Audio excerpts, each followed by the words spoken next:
रोशनपुर नाम के गांव में चंदा और शांति नाम की जिठानी और देवरानी रहती थी। चंदा का पति बहुत पैसे वाला था। उनके पास किसी भी चीज की कोई कमी नहीं थी और उसके विपरीत शांति का पति बहुत ही गरीब और नशेड़ी था। शांति चंदा के घर में काम करके अपना घर चलाती थी। भाभी, घर पर खाने के लिए कुछ भी नहीं है। अगर आप थोड़ा खाना दे पाए तो बहुत मेहरबानी होगी। मुझे जो भी पैसे मिलते हैं वो तो आपके देवर नशे में उड़ा देते हैं। ये तुम लोगों का ना रोज रोज का ड्रामा हो गया है। अब देवर जी कमाते नहीं है तो मैं क्या करूं? तुम्हारा पति तो तुम्हारी सारी कमाई दारू में उड़ा देता है। रहने दो भूखा उसे। अरे ऐसे मत बोलिए भाभी, आप तो जानती ही हैं कि वो मन के कितने साफ हैं, पर इस बेरोजगारी के कारण उन्हें दारू पीने की लत लग गई है। अरे अपना ये रोना गाना बाद में कर लेना, पहले काम निपटा ले घर का।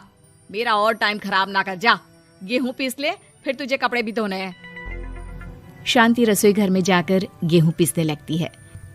पीसते पीसते कुछ गेहूं वहां कपड़ों में गिर जाते हैं, जिसे देखकर उसके दिमाग में एक आइडिया आता है। क्यों ना ऐसे ही थोड़े गेहूं मैं अपने पल्लू में बांधकर घर ले जाऊं, फिर एक बर्तन में जमा कर लूंगी और उसे पीसकर रोटी बना लूंगी। कुछ दिन तो ऐसे ही चलता रहा, मगर फिर एक दिन चंदा ने शांति को ऐसा करते हुए देख लिया। अरे पहले तो मुझे लगा तुम लोग बस गरीब हो, पर तुम लोग तो चोर भी हो। चोरनी कहीं की। मुझे तो लगता था तू गेहूं पिसती है, पर तू तो अपने पल्लू में गेहूं छुपाकर ले जाती है। निकल मेरे घर से। मुझे माफ कर दो भाभी, हमारे पास खाने के लिए एक दाना तक नहीं था, इसलिए मुझे ये सब करना पड़ा। अरे तुम लोग मेरे रिश्तेदार हो, इसीलिए दया कर कर तुझे मैंने अपने घर पे काम पर रख लिया, पर तू और तेरा पति हमारे खानदान का नाम मिट्टी में मिलाने पर उतारू हो चुके हैं। आपको मुझे जितनी गालियां देनी है दीजिए, मारना है तो मार भी लीजिए भाभी, पर मुझे काम से मत निकालिए।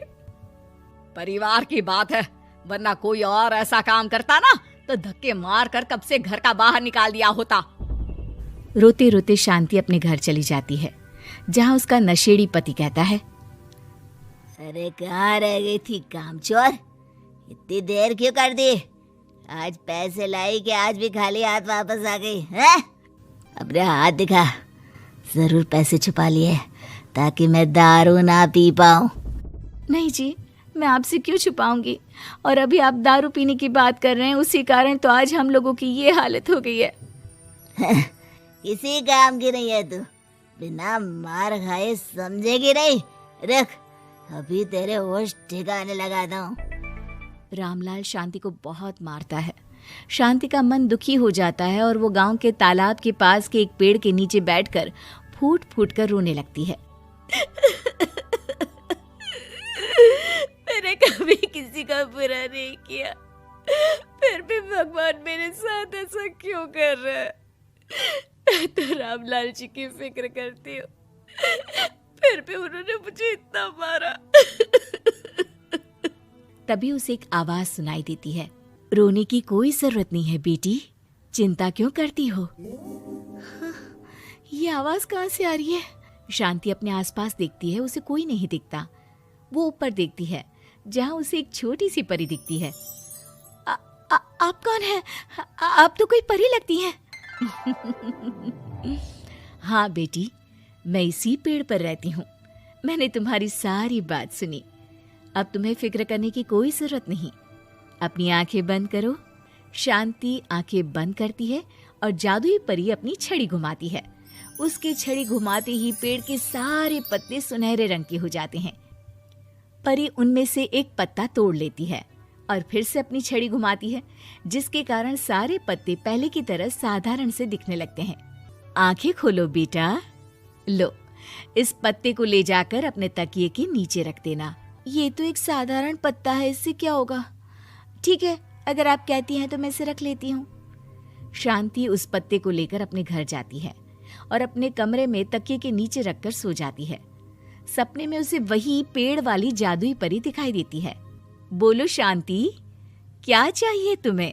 मैं चाहती हूँ हम बहुत अमीर हो जाए और मेरे पति नशा करना छोड़ दे, उन्हें कोई काम भी मिल जाए। कल जब तुम सुबह नींद से जागोगी, तुम्हारी इच्छा पूरी हो गई होगी। अगली सुबह शांति नींद से जागती है, अपने आसपास का नजारा देखकर चौंक जाती है। उसके बिस्तर पर चारों तरफ सोने चांदी रखे हुए थे। हे भगवान, कहीं मैं सपना तो नहीं देख रही? इतना सारा सोना, वो भी मुझ गरीब के पास। रामलाल जी को बताती हूँ, वो बहुत खुश होंगे। शांति जैसे ही कमरे के बाहर जाती है, वो देखती है कि रामलाल सूट बूट पहने काम के लिए बाहर जा रहा होता है। मुझे शहर में एक नौकरी मिल गई है शांति, मुझे आने में देर हो जाएगी, घर का ध्यान रखना। और इस तरह शांति बहुत अच्छा जीवन बिताने लगती है। उसके पास अब किसी भी चीज की कमी नहीं रह जाती। रातों रात शांति के पास आए इतने पैसों को देखकर उसकी जिठानी उससे पूछती है, अरे क्यों रे शांति, कहीं बड़ा हाथ मारा है क्या? अचानक तुम लोगों के पास इतना पैसा कैसे आ गया? नहीं नहीं भाभी, ये सब तो जादुई परी के दिए हुए पत्ते का कमाल है। शांति जादुई पत्ते के बारे में सारी बात चंदा को बताती है, जिसे सुनकर चंदा के मन में लालच आ जाता है और वो झूठ मूठ रोते हुए उसी पेड़ के नीचे जाती है जहाँ उसकी रोने की आवाज सुनकर जादुई परी कहती है, क्या हुआ बेटा, क्यों रो रही हो? मैं बहुत गरीब हूँ, मेरे पति मुझे बहुत मारते हैं, अब मैं जीना नहीं चाहती। चिंता मत करो बेटा, अपनी आंखें बंद करो। जादुई परी चंदा को भी उसी पेड़ का एक पत्ता देती है और तकिए के नीचे रखने को कहती है। चंदा उस पत्ते को लाकर अपने तकिए के नीचे रख लेती है और अगली सुबह जब उठती है तो उसके कमरे में चारों तरफ सांप बिच्छू रहते हैं। अरे बचाओ बचाओ, कोई मुझे बचाओ, ये कैसा पत्ता है जिसे लाने के बाद उस गरीब शांति के पास तो इतना सारा सोना आ गया, और मेरे चारों तरफ ये सांप बिच्छू, अरे कोई बचाओ। चंदा अपनी जान बचाती हुई शांति के पास जाती है। चलिए भाभी, मुझे लगता है आपके घर में सांप बिच्छू को बस जादुई परी ही हटा सकती है। दोनों मिलकर जादुई परी के पास जाते हैं। ये सब तुम्हारे बुरे इरादों का नतीजा है चंदा। तुम झूठ मूठ बस पैसे के लालच के कारण यहाँ आकर रो रही थी, इसीलिए तुम्हें जादुई पत्ते ने उसकी सजा दी। अरे मुझे माफ कर दीजिए जादुई परी, मेरे मन में लालच आ गया था। अरे शांति, तुम भी मुझे माफ कर दो, मैंने तुम्हारे साथ बहुत गलत किया है, फिर भी तुम मेरी मदद के लिए आई। चंदा को अपनी गलती का एहसास हो जाता है, इसलिए जादुई परी उसके घर से सारे सांप बिच्छू को गायब कर देती है।